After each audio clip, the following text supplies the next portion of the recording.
Today we're speaking to someone that's built a competition business. This month, he's just done £1 million in revenue. And the business has been going just 24 months. He lost his job. He was sleeping on the floor, and he's built a competition business using Facebook, generating some serious cash. I can't believe it's real, but we're going to find out more. So strap yourselves in as we try and grow this business. Hello, Cambers. Welcome back to the business broadcast. I think this is going to be a very fascinating conversation today, JB. It's going to be a very good one. To celebrate our anniversary, babes. This is the anniversary. Happy anniversary. Well, a year of being on YouTube with the podcast. Yeah. I was doing it for 3 years before you showed up. You started it, then you abandoned me. Like, let's get that narrative out of the way. Well, welcome back. Did you have a nice... No, people have been watching this. Yes, we've had a... How was the end of January for you? Wonderful. I really enjoyed it. How is yours? Well, it is January because you can see I'm in a North Face jacket here. Yeah, you look like you're going polar exploring. Freezing, and I'm not taking it off, even if it does look ridiculous. Now, you had the pre-chat, JB, with Connor.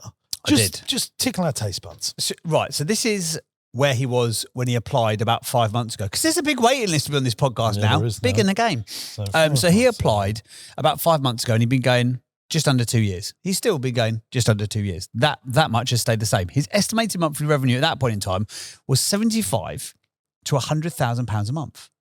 You go, that's pretty good. He's under 2 years old. He's doing about 100 grand. Nice one. I said, nice one, Connor. You've done great. How's things, mate? Oh, things have changed a little bit. It's exploded. Tell me more. In November, I think he'd done about 350 grand. That was October. November, he'd done 600 grand. December, he'd done 850 grand. And he's on track at the time of recording in January 2025 to do £1 million this month. Doing what, though? That we will find out. Okay, we're going to let him tell us. Yes. So they are like raffle-based online quizzes. Now, I've had not quizzes, online raffles. They are online raffles. I've had a few of these guys come to my seminars, and they do seem to be having it off, as you'd say down south. Yeah. Have you?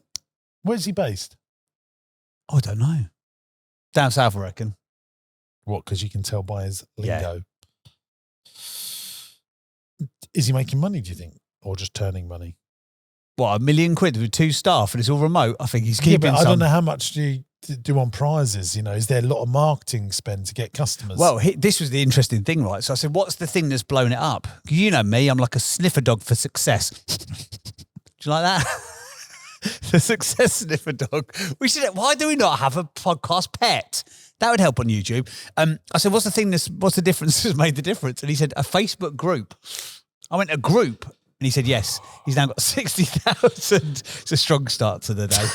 He's got 60,000 members of a Facebook group, and that is the thing that's the catalyst to all the growth. You having a good time over there? You missed this, haven't you? Everyone who's watching this, like, yeah, but you were together last Sunday or Wednesday when everyone watching. No, we haven't. We've been out of each other's company for a month. I think that might have been the success sniffer dog. The success sniffer dog. No, it was Chuds, are you listening to He's not liking it today. Plonker. He's not liking it today, old Chuds. So this Facebook group is the thing that's blown it up. And obviously they're encouraging people. So they are obviously giving a lot of dough away in prizes, but I reckon there's good margin in this. We'll find out in a minute. Fine. So his challenges at the time of applying was being a female I'll try again. Being a female-orientated competition website, never done before me, I had to learn to sell personality rather than a product. Turns out selling tickets to win makeup and handbags is harder than you'd think. Everyone wants something different.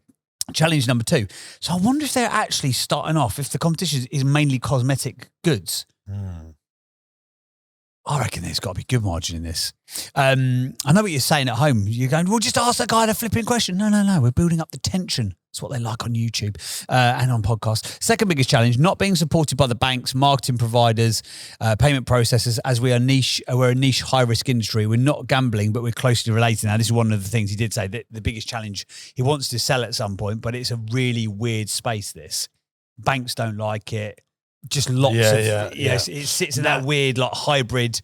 It's a little bit like vaping, like the Yes. they're going to close you down. They don't really like it, but they can't really do anything about it. Third biggest challenge is Facebook constantly taking down our own posts and even customers posting their wins as Facebook AI believes it's fraud or a scam.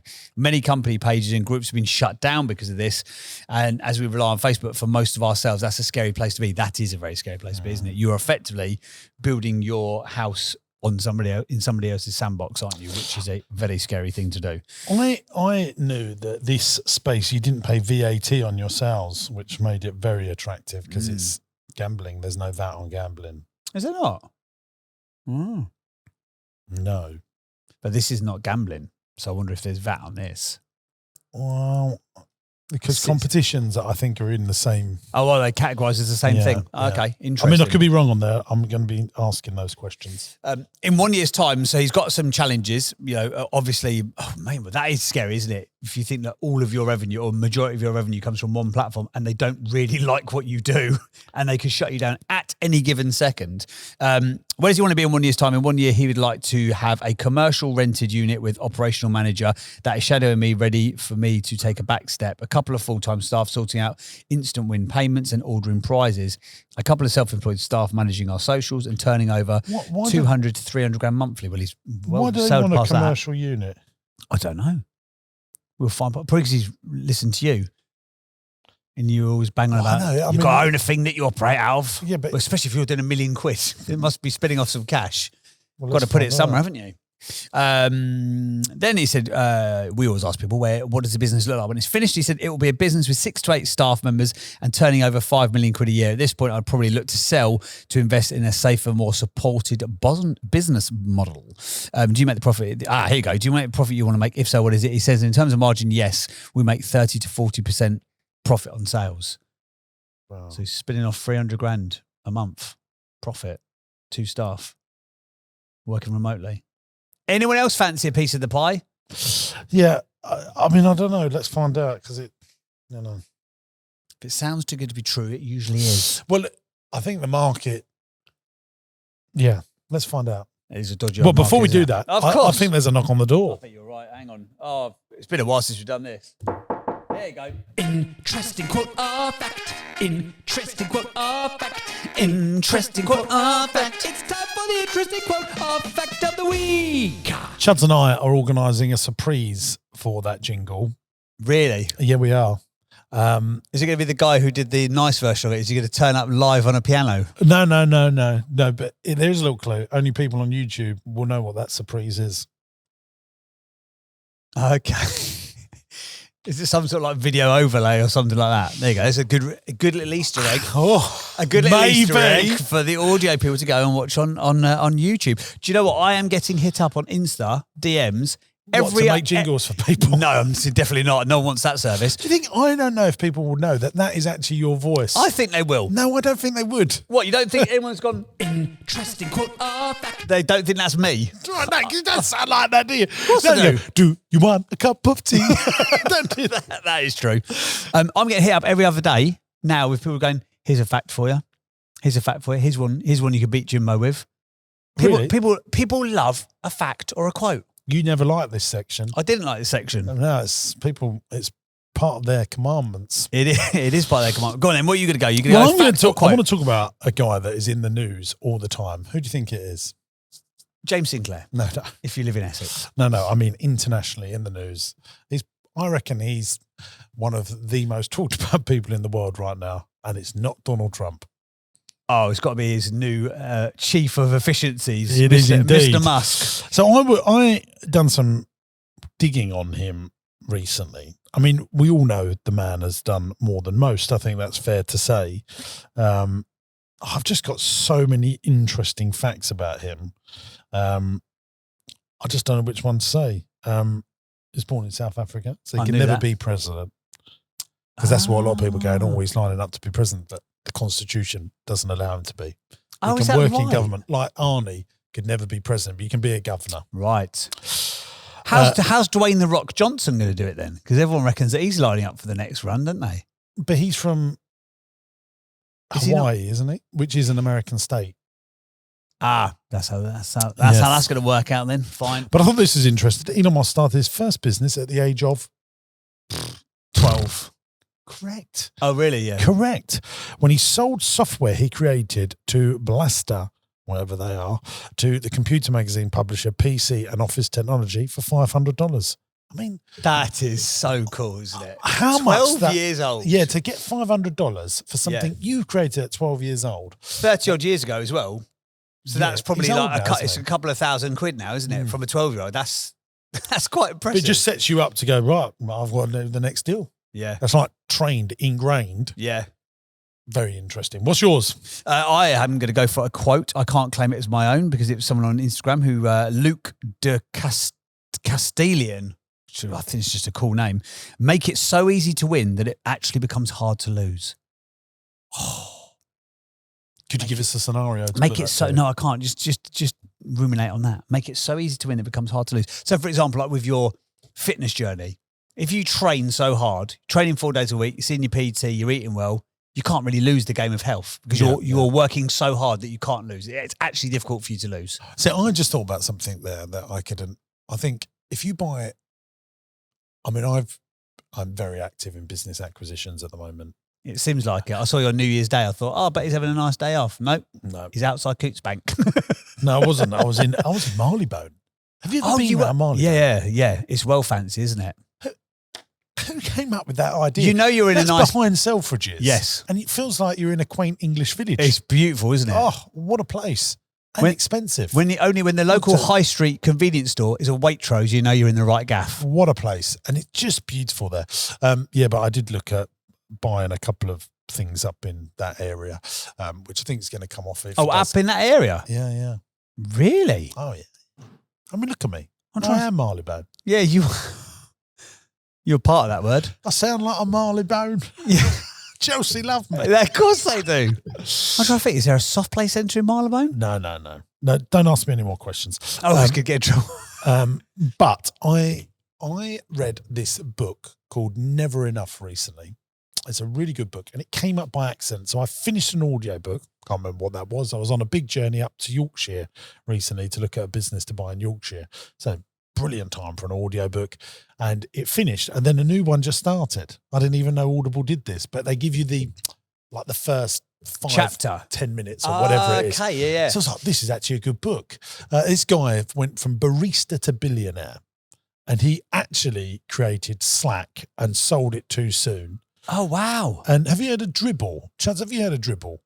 It's like a social thing for creatives. Okay. And he created that. Anyway, ended up going into business with Charlie Munger, which died recently, which was Warren Buffett's sort of right-hand man. Yeah. Business partner. Yeah, more than right-hand man. Yeah, but actually a business partner. Charlie Munger just said to him, can you take over? My business is merged. And anyway, so what's the point? Yes. And then it reminded me of a Warren Buffett phrase for his phrase on buying businesses. And this is a really good thing, and I put it in the newsletter recently, but I think it's a very good fact, and a little bonus one. And I think this is a good lesson for entrepreneurs and business owners. And I've been talking to James Martin, fellow friend of the show, sometimes makes an appearance. He might turn up today, we don't know. We might turn up today, but we don't know. And we have agreed on this because I think, and I'll tell you in a sec, but I think entrepreneurs can sometimes haggle too much. Or business owners can haggle too much. They want a bargain. They want a great deal. Well, now the Warren Buffett philosophy on buying companies is this. It's better to buy a great business for a fair price than a fair business for a great price. And I'm taking that into my 2025 as my number one thing. Because I saw, was it a video that you did the other day? Maybe it was at the podcast. There's a business that you missed out on last year. We were talking about we were talking about garden centres. You I missed out on one, and then someone who you supply to. It was a great business. It was a fair price they wanted, but I thought no, they'll come back to me. When they didn't, they sold someone else. They bought it at a fair price. So did that teach you a lesson? And if so, what is that lesson? But sometimes I have bought, like the Rossi parlour I bought for a fair price, but I suppose I was more emotionally involved in there. And if you're emotionally involved, why can't you justify paying the fair price in your mind? Is it an ego? Do you have to be careful of it being an ego thing? Depends what's going on in my world at that week. Yeah, so it might literally be like a big bill's come out that you didn't expect, and you're like, well, Yeah, I'm £500,000 down. Flush you feel. Yeah. Do you keep that sort of stuff in check, though, that you're not just trying to squeeze them because you think, oh, they'll come back to me because I'm James Sinclair. I'm Charlie Big Spuds. Well, they didn't. Or is it never because of that reason? It's never like, they'll come back to me because I'm the right guy for it. With the garden centre, we didn't have one. And so it would have been more of a challenge. I thought if we could get a great price for it, then that all stacks up. But like with the Rossi Ice Cream Parlour. You didn't have an ice cream parlour, did you? No, but we made the ice cream. We owned the brand. Therefore, with the parlour. Sorry, yes. When we bought that, it made such strategic sense to fold that in that we had to pay the money. And also, that's an exceptional one because you were buying the bricks and mortar in that one as well, weren't you? And you already had half the name and the reputation, so it kind of made sense. Yeah, and the marriage rights of having that within our ecosystem increases the overall value. So how will you make sure that you gear your mindset up to pay fair price for great businesses? Well, I think if you find great businesses, if you can find a business that makes £1 million net profit and it's been doing it for 5 consecutive years and it's got corporation tax profits to prove that that's not just creative accounting, that's very easy to fund as long as you can prove that you've got management expertise. And where I try and buy things at maybe 1 or 2 times profit, now you need to think, well, actually that's worth paying 3 or 4 or maybe even 5. But 3's where I like to be. I like to buy things at 3 times multiples because then there's enough cash flow around. If once you go past 3 times multiples, basically for 5 years, you're not paying yourself anything. Well, that's okay if it really makes good strategic sense. But yeah, if something's good and it folds in 3 times profit, I'm in. Well, there you go. If you're thinking of pitching James Sinclair an idea for a business, then now you know what you've got to pitch him at to get him across the line. Right. Well, we talked about £1 million in clear profit. Should we speak to a guy who's doing £1 million a month? Yeah, I've got a lot of questions here, baby. Oh well, I mean, he has got some for you as well. Right, let's get him on the show. Connor, good morning, good afternoon, good evening. Depends when people are listening around the world. Thank you for being on the pod, mate. Very much appreciated. Give us the quick synopsis origin story. It won't take long because you've only been going 2 bloody years and you're smashing it. Yes. So tell us what's going on, mate. I'm ready. Awesome. Okay, so I want to the first 18 months I want to go through for you. So the first 18 months we were not profitable at all. So I was losing every single month. I was working full time. I was renting out all 3 bedrooms in my house, sleeping on the floor. All that money went into Facebook ads. We lost every single month for 18 months. As soon as I stopped doing Facebook ads, funnily enough, we became profitable because I started pushing customers into a Facebook group where they could post about their wins, etc. I also lost my job around this time because they sort of tried to force me out because of this company that I was building. I lost my driver's license. So in effect, I kind of lost everything, but then it gave me the time to focus on the business. About a month after that, around that 18-month mark, the business started blowing up. So January 2024, we were doing about 12,000 a month in sales. October 2024, 100,000. November 350. December just under 800k, and then the first week of January is 220. So it's grown really, really rapidly, and I don't spend any money on marketing bar doing promotions in the Facebook group. Say for example, we're at 50,000 members. I'll say, right guys, if we can hit 55,000 members by midnight tomorrow, I'll drop £1,000 to someone in the comments. Everyone goes crazy and invites all their friends lists, and the group grows, and we just rinse and repeat. So yeah, the profits are slightly higher than what I said previously. Last month we did 47% profit on sales. So yeah, it is incredible. And that's down to not spending money on Facebook ads. A lot of companies are very heavily ad run. They don't have the community. We've built a community so all the winners can post. It's a social proof for them, which spurs other people onto buying tickets, entering our competitions and prizes, where everyone else, they don't have this. The Facebook group is almost a new thing to competition sites. There's probably 1,000 comp sites in the UK, but only a small handful of them are actually sussed out the Facebook group game and how it's effectively free marketing, or if not, very, very cheap marketing. Oh, so this is so interesting. So JB, you're just putting this up on charts. Can you put this up on screen in the edit? So Just give me an avatar scenario. So there's a tattoo thing here. Choose your shop. Is that what? Talk to me.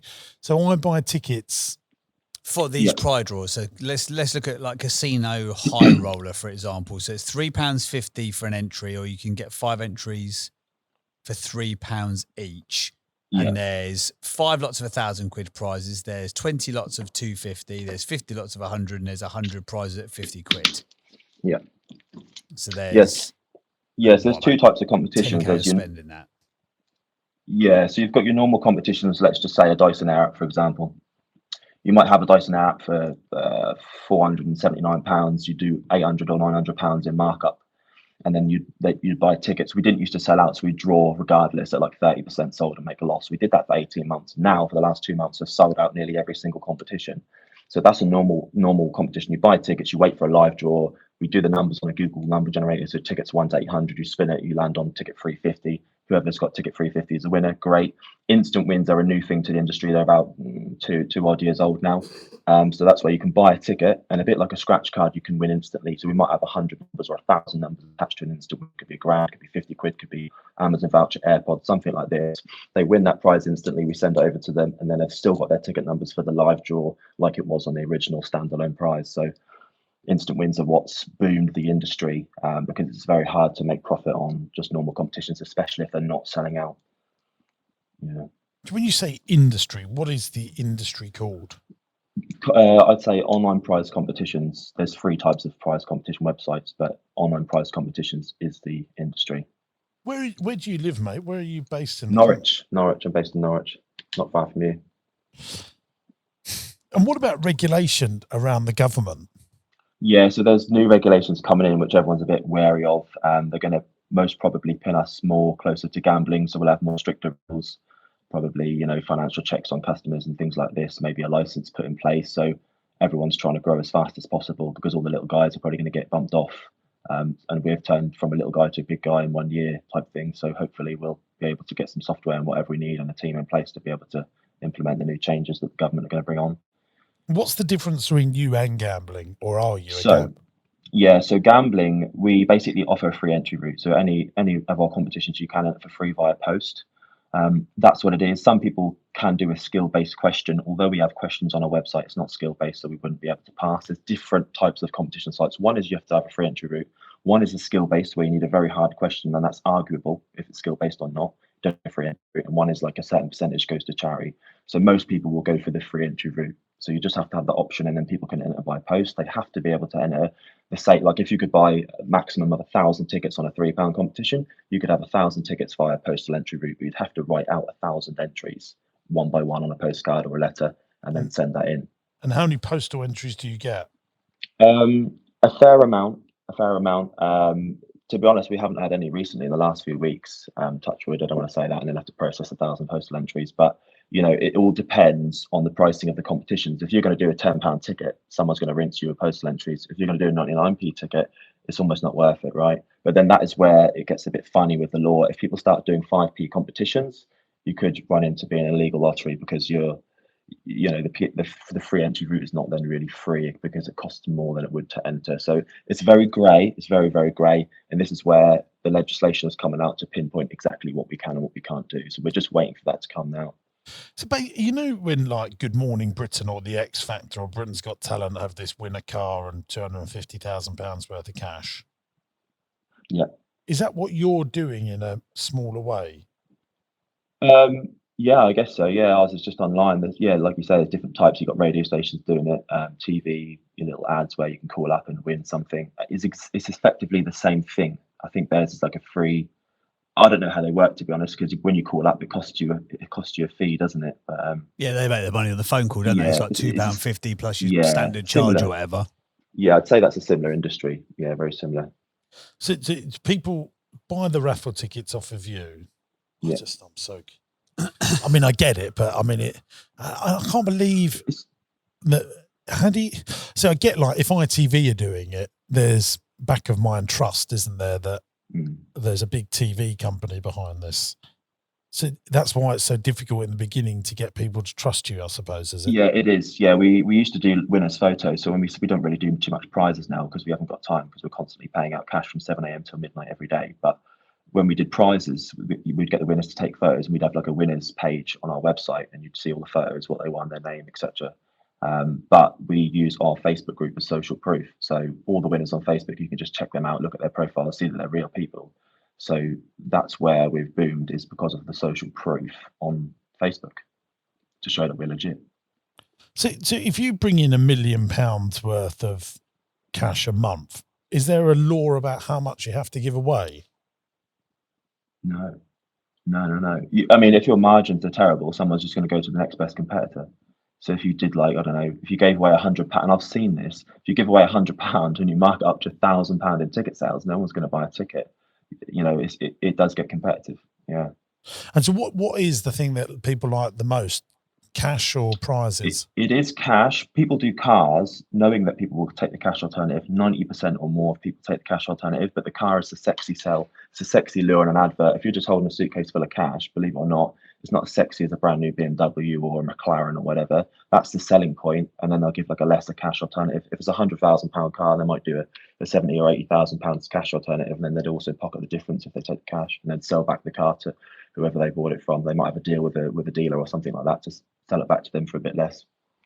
So if you brought in that £1 million, sorry, Jack, I'm hogging this because this is so interesting. I'm trying to understand it. So if you bring in £1 million worth of cash, how much do you plan to give away in prizes? What's your rule of thumb? $500,000, but it doesn't work like that because recently we've only just started selling out competitions. Beforehand, we could do. The thing is, it's not like you sell trainers for £30 and £10 is profit. You only make profit if you sell past a certain percentage. If we sold out 50% of every competition, we'd have a loss because it would break even. Then you've got staff costs and all the other costs of running a business. So it's only profitable if you're selling to like 70, 75%. That's why we lost for 18 months, James, because we was just selling 30, 40, 50% of competitions and it wasn't enough. We didn't have enough customers for the size competitions that we were doing. So you could do £1 million a month and make zero or make a loss. So it's only if you're selling out competitions, that's where the risk comes on our side. And only for the last 2 months, we have sold out 100% of all our comps. And that's why the profit suddenly boomed. And then we can make the odds better for the customers and then we can grow even more. But you are going for sort of 50% as a rule of thumb. For every 10 quid you bring in, you're going to give in your mind's eye, giving away a fiver of that in actual prizes. Yes, on the paid side of things, and then we use some of that money to chuck back into the community and do lots of freebies to grow faster. Yeah. So, is this I don't know because I don't do it, but is it a big thing online? This? Yeah. I've got a name drop here. Some of the big companies like 7 Days Performance, they're one of the early guys. They do. I better not say their numbers actually, but they're quite big. You've got Amaze who do the houses. Oh yes, I do know Amaze. Yeah, they have come over. Have you seen their ads? Yes, they come over very legit, don't they? They do. Yeah. Like tying up with a charity and all this. And they just do houses. I don't know how they profit when they just do houses. How do you start with just doing houses? I don't understand. But they'd already been doing it, hadn't they? Amaze. They were big because I've never done anything like this. There was like a dream house in Cornwall, and Hayley saw it in an advert. She went, "Get a ticket." Did you get it? Yeah, we actually got a ticket. I was like, wow. I'd never been through. So then you're in their marketing. Yeah. So you're in their marketing, and then if you win a prize, you can roll it into like the next draw and all that kind of stuff. It's really like from a business perspective, it's really clever. But they've been going for like 15 years, I think, in the States before they'd come over to here to. I've seen that they are spending some money on Facebook, aren't they? Facebook, and they do TV. They do Channel 5 a lot, don't they? So they're really going after, which I guess is almost like, Connor's social proof on steroids, isn't it? Well, we're partnering with Macmillan Cancer Charity, and you can win this big gaff, and there's a presenter that you know of. Partnering with the charity must make people think back of mind that this is good. Yeah. Yeah, and you don't have to offer a free entry route if you do the charity route, which is probably what Amaze has done. So what Amaze have done is they've obviously appealed to people that wouldn't usually go into this, like you. Yes, 100%. I've never been in anything like that before. Very. Mate, I had a couple of guys, and I can't remember them now, that came to one of my coach days, and they were doing this. They were Essex guys, and they were doing really well, really well. Was theirs like sports focused? I can't remember, but I had a chat with them, and they told me about the VAT thing. I just wanted to bring that up. There's no VAT, is there, on the ticket sales? Yeah, no VAT yet. I mean, that is unbelievable, because I thought about it, how I could do this for visitors and days out, because removing the VAT makes a big difference. So you could almost do like it's like a raffle to get free entry or not. Well, and then I was thinking, if established businesses can do stuff like this, is it makes you collect data to market to them for other things, which you probably are you, Connor? What's that, mate? Sorry. Well, like you must be building a huge database. Yeah. We've got. I sort of track the 30-day buyers, so we've got like 14,000 30-day buyers. So if anyone that's bought in the last 30 days, but yeah, but new customers. But what I mean, if you've got an engaged audience, I don't know. Yeah. You want to do home insurance, you could do cosmetic home insurance. I'm just making this up here completely off the, because they know you, like Sainsbury's do pet insurance. But actually, their core business is being a supermarket, but people trust them, and and I think it's just interesting. Yeah. Well, if you're looking to buy one, James, you can buy mine off me at some point. You are the person that you obviously know it inside and out, don't you? If you want to sell this business, you're going to have to put a management team in place to. Yeah, I am. Yeah, that's what I'm trying to do. I'm trying to grow staff now. So I've got me and my sister full-time employed. I've got 3 self-employed. 4 self-employed actually, doing instant wins and managing the Facebook group. I need someone to design and build competitions as well, and then after that point I'll need like an operations manager to basically phase me out, and then I can just be an owner rather than an operator, like you say. My plan is just, why have you got people self-employed? I don't know, it was just a faster way of getting them on, I guess. Yeah, some of those have got their own things going on, their own little companies and bits and bobs, so it was just easier to have them self-employed. Obviously NI goes up after 4 employees as well. Not that that's going to really affect us too much, but yeah, I will try and internalize everything, get them all employed over the next couple of years, and then look to sell. And I'd like to sell for about 30 mil, but I don't know who would buy it at the 30 mil because it's a bit of a awkward number to sell at. Well, it depends on your profitability and the strength of the team. I mean, you've got to get see, someone like you, it's always funny, like on one hand I want 30 million, so big, high thinking, high achiever. On the other hand is, I want to keep everyone on self-employed because I do want to employ them. It's just we didn't expect to grow this fast. Like I said, with 10 no, I get it. I mean, it's 3 months, so I will bring them on full-time employed, but it's just a bit more of it to see how they operate as well and see how good they are, and then I could decide to bring them on properly. Do you know what I mean? It's a bit like a trial phase. So now it feels like you found like a little sweet spot. So if you can drop off the Facebook ads and you realise that the groups thing, that's the social proof. It sounds like now you probably need like a serious operator who could be like the manager of the thing. I don't want Facebook to shut groups down, realising that they're so much more profitable than spending money on ads, and then we're sort of stuck a little bit. I have grown my other socials in case the group goes. So we've got a page as well on Facebook and a personal profile that I'm leveraging the following off the group. So if the group goes down, we can just build another one and push them back on. Same with the emails, we can direct them to a new group. Are you collecting their data? Because if you've got 60,000 people in Facebook, you getting all of their email addresses? Not all of them, only if they sign up on the website. So we've got about 25,000 people signed up. Yeah, I'd make it one of your missions to find a way, even if it's like a free entry thing, that where there's no like buy-in from them for like £1,000 cash, to give them your email address. Because if Facebook ever does go down, you should probably be doing that like every. We did do that, mate, but it costed us too much, because they would just get people that would just sponge off you. They'd never want to spend any money anyway, and then you'd have a big email list that you're sending out, and it's not a very profitable list. So we sort of stopped doing that. We do freebies on the group instead of the website. But what I'm saying, sorry, is to get them off of the Facebook group, because Facebook could turn your business off tomorrow. Like they could just decide they don't like it. There's too many spam posts. They have a change of heart. They are I understand. If they are customers, they will be on our list. If they're not customers, I don't want them on our list, because they're, like I say, they're dead weight. They're not actually ever going to pay for a ticket. So it's pointless me having their email. To the point where they're not, if that makes sense. Someone will kick a tire until they go, oh, do you know what? I want that Kia Picanto. I want that holiday in Hawaii. But they don't need our email to do that. Like being on our Facebook group, after seeing so many winners, most people will just convert anyway. They will convert. But if someone joins, on average, they'll put 6.6 orders in a month. So the average spend per customer is about £60 a head per month. Just crazy. What is the avatar of your customer? What? Yeah, so 80% women.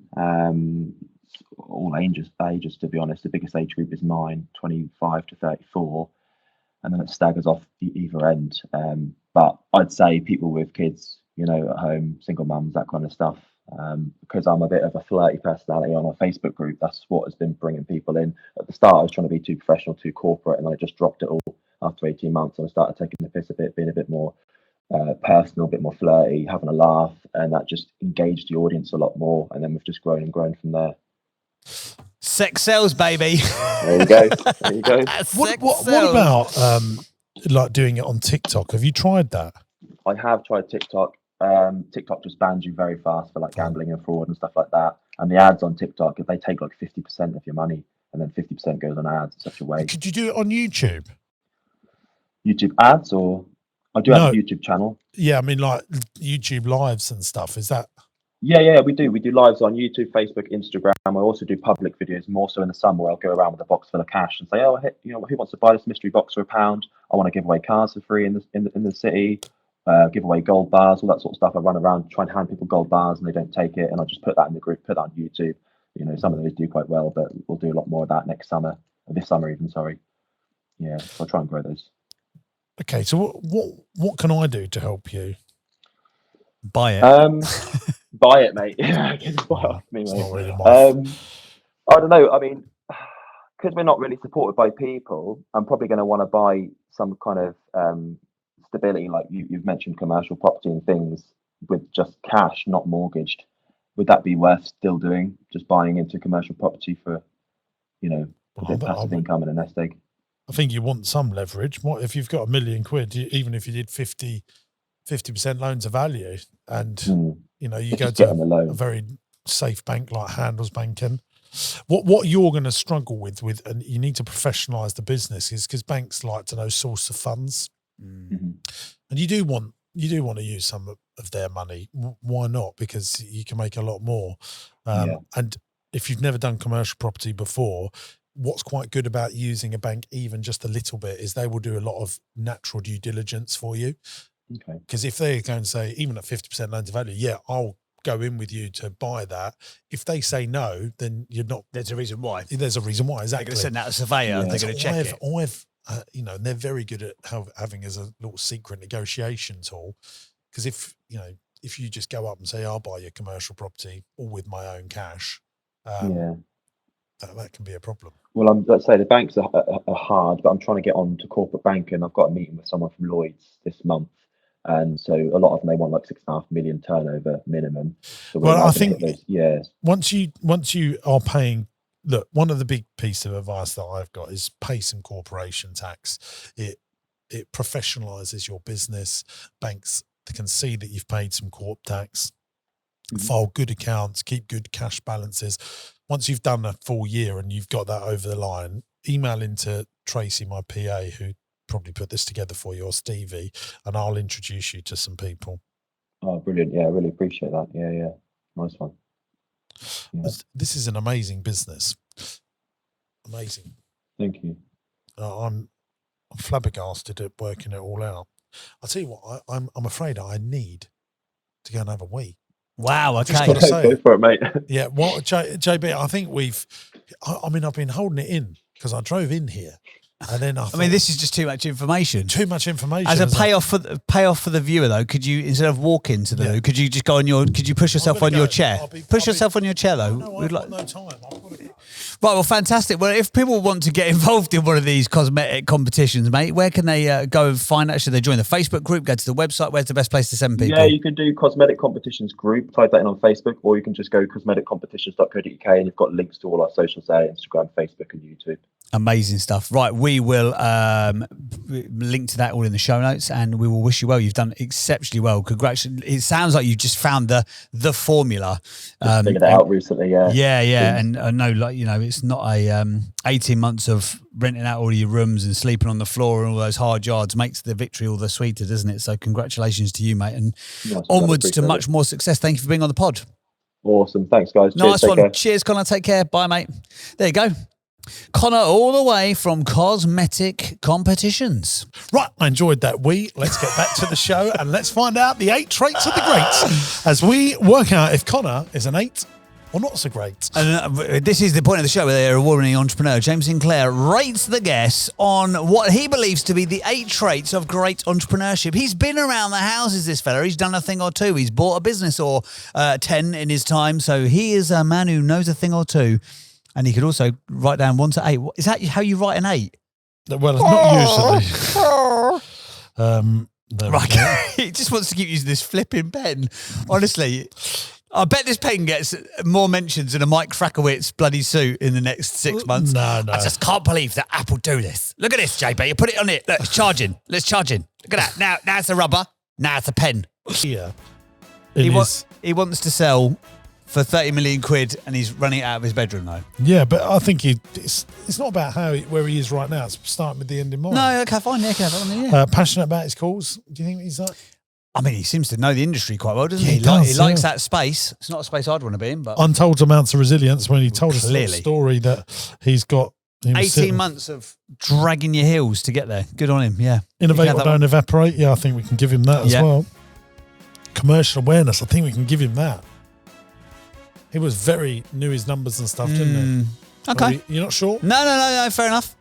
You're the oracle of business. I'm merely here to press that button. Relationships I'm going to press again. People. Well, he has. He's flirting his way to £1 million online. Good on him. If you got it, flaunt it. That's what I say to you. He is a marketeer and a very good one at that, isn't he? Is he going to do it? Is he going to do it? Well, I can't give him 8. I don't think he is. Ask the final question. Ask yourself the final question. Stay teachable. He is. Right. You've tagged it. No, I'm not giving him commercial awareness. I think you're right. You're changing your mind. The only reason why I said that, he knew some numbers. I think he knew the numbers he was going to get asked, if that makes sense. But if you have got genuine commercial awareness, then you're not employing people on a self-employed contract because they've got other bits and pieces. You got like one finance person, aren't you? To be fair though, it has within 6-7 months, his life has changed greatly. Oh yeah. So I don't think he's had time to catch up. And that's the feeling that I got. It's almost like it needs like professionalising now because it's almost like it's popped. He's like, oh Jesus, like this thing is working now. Now I need to he needs like a good team, doesn't he? He'd like in your world, like an Aaron or a Janky who's like going to now actually run the thing so he could just. But he is in 7 heaven. He's a 7. He's a 7. Which is a very rare.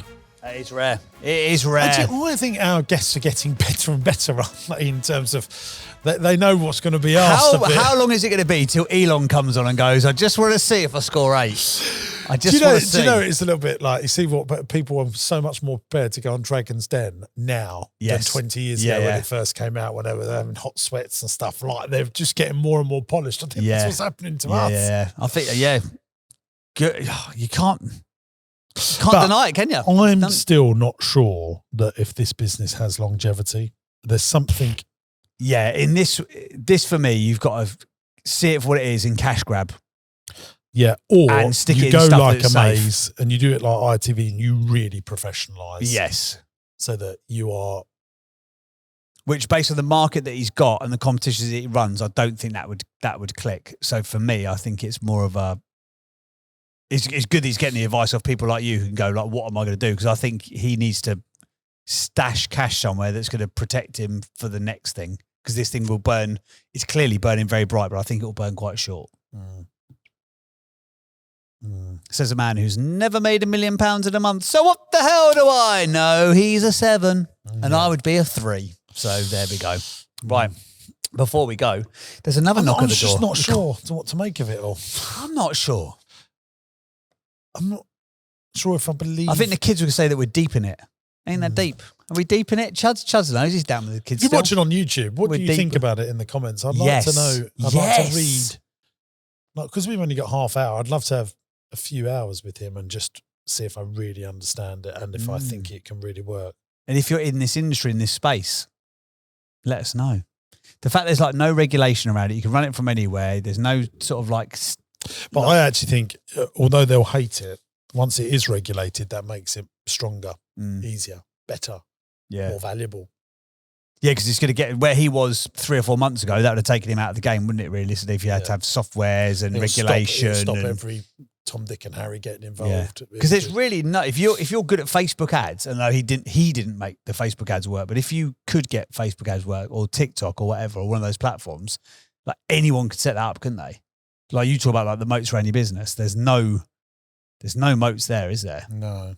It's interesting. You know, when it's talking about a maze, there is still, I think, brand power of doing ads on traditional media to give you a sense of proprietary and professionalism. Yeah, I think you're right. You know, for like our if a generation, maze- I think like- after us, it's gone. Mm. Because people are just like, your kids are not watching the box, are they? They're not watching TV. Like they're going to be on YouTube, on demand stuff, maybe a bit of Netflix and Amazon Prime and Disney Plus, but they're not using terrestrial TV, are they? Or they're not using mainstream TV. No. I think that credibility dies with us dinosaurs. I don't think it's going to exist anymore. Mm. But you're right. But that brand power, like I would never. If someone said, "Oh, do you do online competition?" I'd be like, "No." Have you put in 15 quid for Cornwall House and I mate? Oh yeah, I've done that. We've done an online competition then. Mm. It's online competitions for those who wouldn't do it ordinarily or haven't done it before. Mm. It's a good little business that though, isn't it? If you know where to go and park cash once you spun it off. Yeah, interesting. I'm looking forward to reading the comments from people on this if they're watching on YouTube. Mm. There is a knock at the door. There is a knock at the door indeed, yes. It's time for this. It's Jim versus JP. The next guests are dancing. They're dancing. Business knowledge and it's fun. Which one's clever and which one's dumb? Izzy, Wizzy, Okay, let's see if we can remember how to Are we do doing this. this all properly? You're not going to cheat? No, I've not been fed the information anymore. I got rinsed on YouTube, as was correct, to be fair. Like, you gave him the answer and he still got it wrong. Fair play. So in this envelope here, which you can hear if you're listening on YouTube, you can sit if you're listening on Apple. Can we just appreciate how good you are at making your own sound effects just with your body? Thank you very much. Just the few things that I've got around me. I'll cobble it together. So inside this envelope, that's the sound. We have got a business statistic or a quiz. Me and James Sinclair have to battle it out in a battle of the wits to find out who gets closest to the answer. I have not been fed the answers this time. If you were watching on YouTube before, you know that I'd already been fed the answers by Chuds. It was a top secret. This time around, I have not. So today's question is fresh. Here we go. Candy Crush. Oh, Candy Crush is one of the most popular games ever. How much was its annual revenue in 2024? So Candy Crush is one of the most popular games ever. How much was its annual revenue in 2024? Oh, is it still as popular now, Candy Crush? I know it's lots and lots and lots of money, isn't it? I don't know, actually. International. I suppose it is international. I'm going, what are you going to go with? What are you going to go with? Because you always get led by me. I've written mine down. Shut up. I'm going 750 mil. I'm going 300 million. Are you going USD? I mean, look, we're so far apart. It doesn't matter. Does it? Okay. Right. Oh, double jingles. Double jingle myself here. Right. Let's find out. So Candy Crush is one of the most popular games ever. How much was its annual revenue in 2024? Well, the answer is $1 billion. Stick that in your cheese sandwich, Sinclair. Yes! 2025. I'm coming in hot. Well, there you go. There you go. I'll have the I had you have no the spoon. statistics. Oh, here he goes again. Because I just deal with proper business. Bricks and clicks. I'm not interested in online games. It's not a real sector. I'm not interested. If it doesn't add to the GDP and employ real people locally, James Sinclair is not for it. It's not a bit of me. The game was first released on Facebook in 2012, but has remained in the top 6 downloads in the Apple App Store for over a decade. A staggering. How many people do you reckon play Candy Crush every month? Well, if it's making $1 billion a month, a lot. How many's a lot? 200 million. 20. A staggering 20 million people play Candy Crush every month. Its lifetime revenue, this is mental. Its lifetime revenue is $20 billion. Wow. Candy Crush has made $20 billion. That was a good one by the team there. He likes that, guys. Well done. Little metaphorical pat on the back. He didn't win it because it wasn't a real business question, but I do like it. It's getting closer to where James Sinclair likes to be. And James Sinclair, when he really likes something, he talks about himself in the third person. That's how you know he really likes it. You had a nice time today on this podcast? I've had a lovely time. Oh, I've had a great time as well, mate. Right. If you have enjoyed this episode of the podcast, please feel free to let us know. Give us a review wherever you listen to it. Let us know in your comments. Definitely let us know in your comments. What do you think of this business? And if you were in our seat giving out and dishing out the advice to someone who's spinning off £500,000 in cash, having not been doing that a couple of months ago, what advice would you give them where to put their money? Anything else that you'd like to say? Yeah, I don't think I did my best work on that. Because I didn't really understand it as much as I am going to go and find out some information. Should we have the first ever repeat guest? James Sinclair could do a deep dive, and then you could do like an investigative journalism stuff and this when it's sort of you have to fringe. be careful what we say. I think and that sort of. I thought you were all right, mate. Don't give yourself such a hard time. It was. If I was going to rate you on the 8 traits of the greats, I think you were still a solid 7. Thank you. You showed up.